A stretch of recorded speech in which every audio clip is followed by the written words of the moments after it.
I'm Adam. And I'm Acorn. And this is Where There's a Williams, There's a Way. Hey, Acorn, do you think you'd like all the things that the very hungry caterpillar eats? I mean, would you feast on fruit, cake, and even pickles? Oh, absolutely. Fruits are my jam. Well, along with a side of hot sauce, of course. Cake, who could resist? And pickles, crunchy and tangy, count me in. But hey, I'd probably add a splash of hot sauce to those pickles for the extra zing. Hot sauce on pickles? That's a new twist. But speaking of twist, what if you turned into a beautiful, fiery butterfly after all that munching? Would you give up your piggy ways for wings? Whoa, hold up. A fiery butterfly does sound intriguing, but flying around as a pig might be a little bit tricky. Though imagine the shock on everyone's faces when a pig soars through the skies, sporting some killer wings. I might just give it a shot, if only for sheer fun of it. I'll believe it when pigs fly. In today's book, a very hungry caterpillar that eats a variety of foods before pupating and emerging as a butterfly. You may have heard this one before. Let's get started.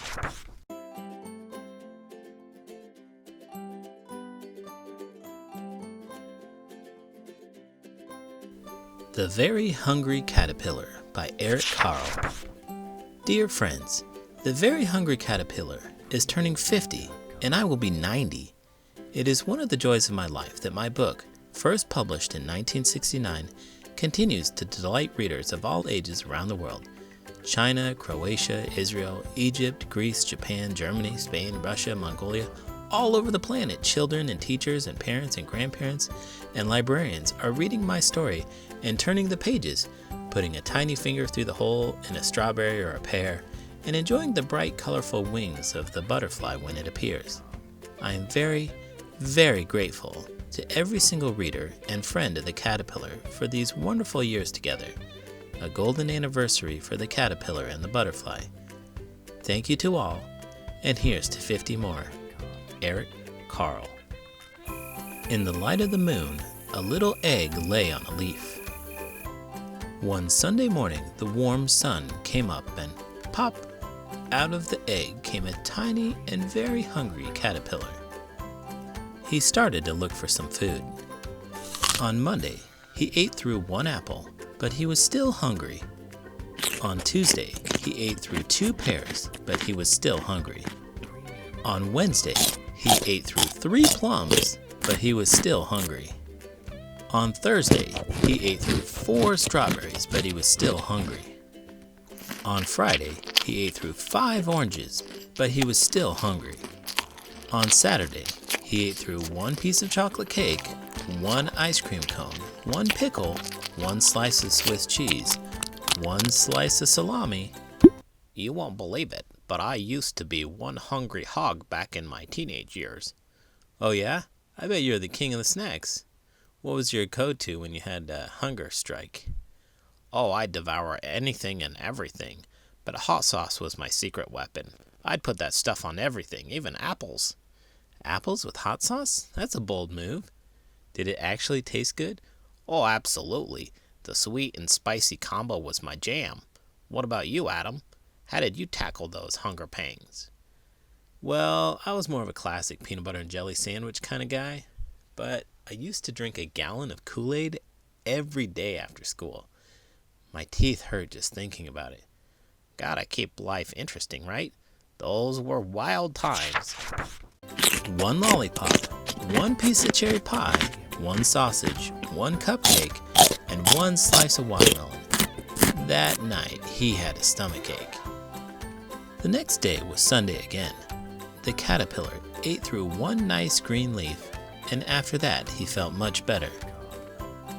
Now, he wasn't hungry anymore, and he wasn't a little caterpillar anymore. He was a big, fat caterpillar. He built a small house called a cocoon around himself. He stayed inside for more than 2 weeks. Then he nibbled a hole in the cocoon, pushed his way out, and he was a beautiful butterfly.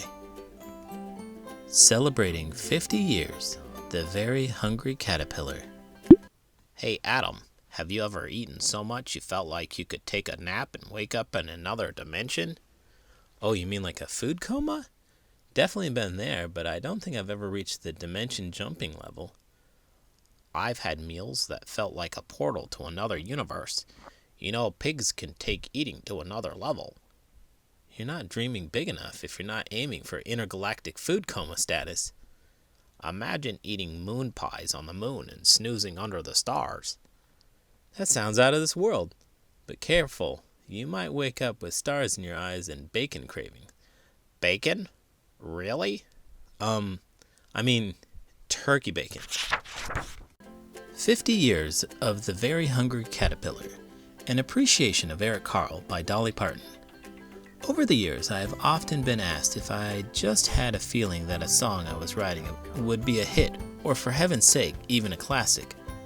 When I wrote Coat of Many Colors, I thought it was a special song, but only because it was special to me.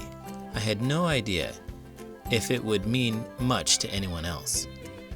When he wrote The Very Hungry Caterpillar, I bet Eric didn't know he was making a classic, but I feel confident he knew that he was creating a very special book because, again, the book was very special to him.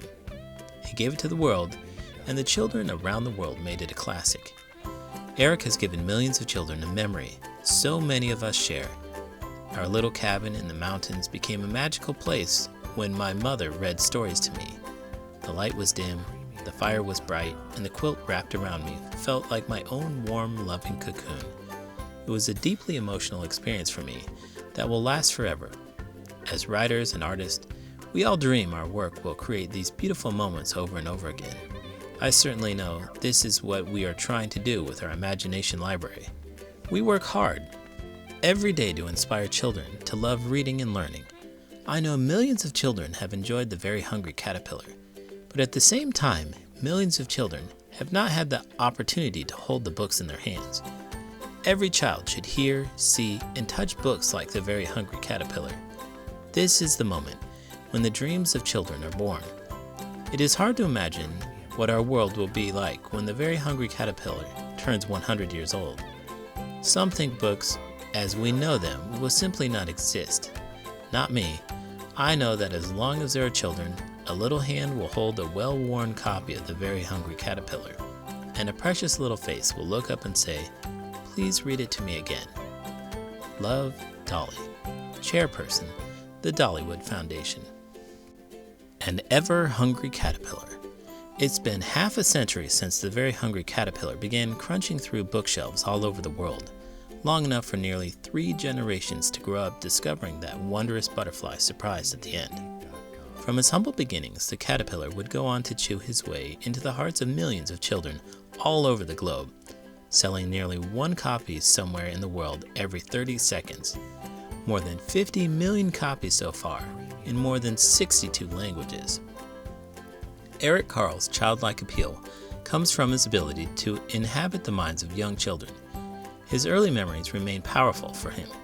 Born to German immigrants in Syracuse, New York, he was a natural artist, and he still retains strong memories of his idyllic kindergarten experience, where he felt free to explore his creativity.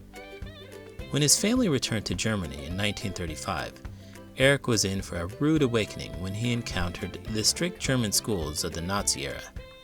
Yet, thanks to the efforts of one insightful art teacher, he was introduced to the radically vibrant paintings of modernist masters like Pablo Picasso, Paul Klee, and Franz Marc, whose work was considered degenerate in the Germany of Carle's childhood. That experience is seared in his memory.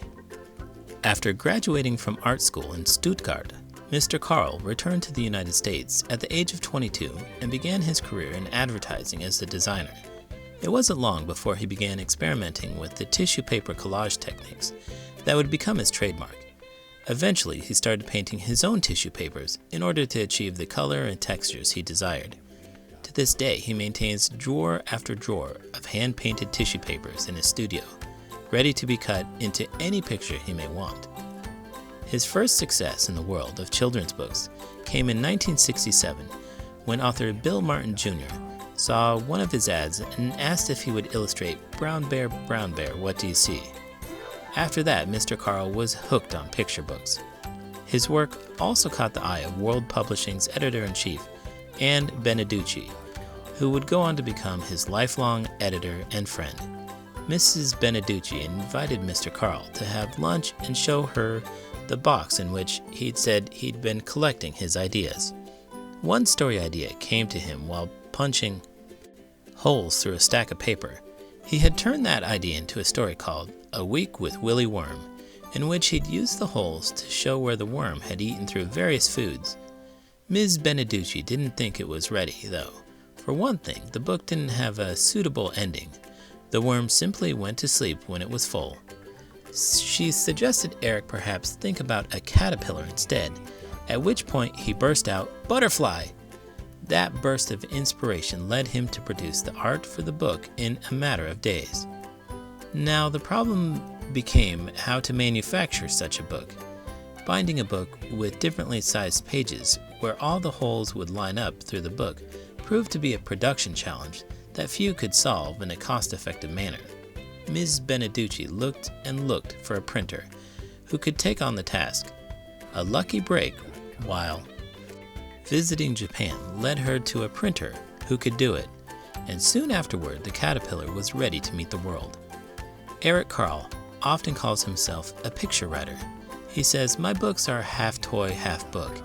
He loves to innovate with new formats to give his readers interactive surprises, from the caterpillar's punch holes to the tactile web of the very busy spider, the chirping sound in the very quiet cricket, and the flashing lights in the very lonely firefly.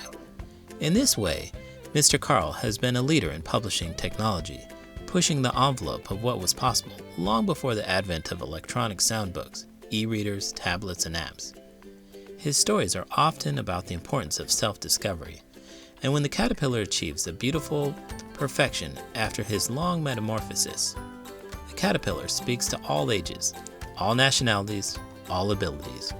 He's like the child in all of us, hungry to explore the world, looking ahead to what futures we may metamorphose into. The editors, Philomel Books.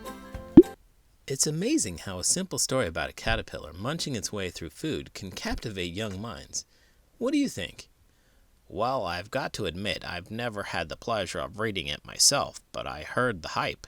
That caterpillar must have been pretty hungry to eat through all that stuff. Weren't you just listening? I just read it. It's a great lesson about life lessons and healthy eating, all wrapped up in a colorful, charming package. Sounds like that caterpillar's got a pretty adventurous appetite. Maybe I should take some notes for expanding my culinary horizons. Who knows, maybe The Very Hungry Pig could be the next big hit. Now there's an idea, though I'm not sure I could match the caterpillar's appetite. I mean, I'm confident, but that little critter was on a whole different level. That's true. But hey, we've all got our unique talents. Yours might just lie in inspiring a whole new generation of hungry readers. If you've been inspired by this video, please give it a thumbs up and subscribe to the channel. I'm Adam. And I'm Acorn. And this is Where There's a Williams, There's a Way. Did you know caterpillars are nicknamed eating machines because they eat a lot? They can increase their body mass by up to 1,000 times.